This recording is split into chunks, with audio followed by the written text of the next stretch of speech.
जय श्री कृष्ण दोस्तों। जैसा कि हम सभी जानते हैं, हिंदू धर्म में समय के कालखंडों को 4 युगों अर्थात सतयुग, त्रेता युग, द्वापर युग और कलयुग में बांटा गया है, जिसमें कलयुग को मानव जाति का सबसे शापित युग कहा गया है। लेकिन दोस्तों, आप ये नहीं जानते होंगे कि विष्णु पुराण में महर्षि वेदव्यास जी ने कलयुग को युगों में श्रेष्ठ कहा है। तो ये जानते हैं इनका ऐसा कहने का क्या तर्क है। दोस्तों, विष्णु पुराण के 6ठे अंश के अध्याय 2 में वर्णित आज की इस कथा के अनुसार एक दिन महर्षि वेदव्यास गंगा नदी में स्नान कर रहे थे। तभी कुछ ऋषिगण वहां पहुंचे और उन्होंने देखा कि महर्षि वेदव्यास नदी में डुबकी लगाकर ध्यान कर रहे हैं। फिर कुछ समय बाद महर्षि जब ध्यान से उठकर जल में खड़े हुए, तब वे कहने लगे कि युगों में कलयुग, वर्णों में शूद्र और इंसान में स्त्री ही श्रेष्ठ है। ऐसा कहकर उन्होंने जल में फिर से एक डुबकी लगाया और बाहर निकलकर बोले, शूद्र तुम श्रेष्ठ हो, तुम धन्य हो। यह कहकर महामुनि फिर से जल में मगन हो गए और बाहर निकलकर बोले, स्त्रियां ही साधु है और उनसे धन्य कोई नहीं है।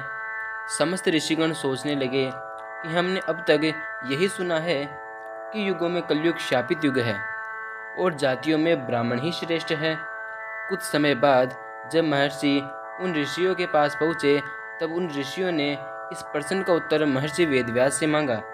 तब उसका उत्तर देते हुए महर्षि वेदव्यास ने कहा कि हे ऋषिगण, जो फल सतयुग में मनुष्य 10 वर्ष तपस्या, ब्रह्मचर्य आदि करने से मिलता, वो फल मनुष्य को त्रेता युग में 1 वर्ष, द्वापर युग में 1 महीने और कलयुग में 1 दिन में मनुष्य प्राप्त कर सकता है। इस कारण ही मैंने कलयुग को श्रेष्ठ कहा है। वही धर्म सतयुग में त्याग, त्रेता युग में यज्ञ तथा द्वापर युग में देवाचरण से प्राप्त होता, वही कलयुग में प्रभु के भक्ति और कीर्तन मात्र से ही मिलता है। कलयुग में मनुष्य एक छोटे से परिश्रम से सफलता हासिल कर सकता है। कलयुग में शूद्र। महर्षि वेदव्यास कहते हैं, कलयुग में शूद्र कैसे श्रेष्ठ हैं। महर्षि वेदव्यास कहते हैं कि ब्राह्मणों को पहले ब्रह्मचर्य व्रत का पालन करना होता है, तब फिर वे शास्त्रों एवं मंत्रों का अध्ययन करके तीनों वर्णों को मार्गदर्शन एवं धर्म का ज्ञान देते थे, जिससे वे परम पद को प्राप्त होते हैं। इस कार्य के लिए उन्हें अनुशासन एवं धर्म की मर्यादा में रहने की आवश्यकता होती है। लेकिन अब कलयुग में बहुत से ब्राह्मण इन मर्यादाओं का पालन नहीं करते हैं, इसलिए उसे परम पद की प्राप्ति जल्दी नहीं मिलती।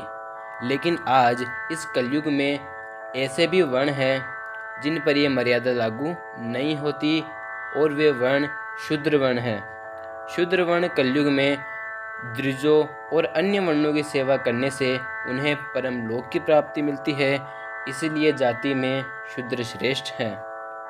कलयुग में स्त्रियां ही साधु है। महर्षि वेदव्यास कहते हैं कि कलयुग में अधर्म का साम्राज्य अधिक होगा और लोग अपने धर्म का पालन सही से नहीं करेंगे। कलयुग में कई स्त्रियां ऐसी भी होंगी जो अपने पतिव्रता धर्म का सही से पालन नहीं करेगी, मगर वह अपने परिवार एवं बच्चों की सेवा करेगी, तो उन्हें परम पद प्राप्ति होगी।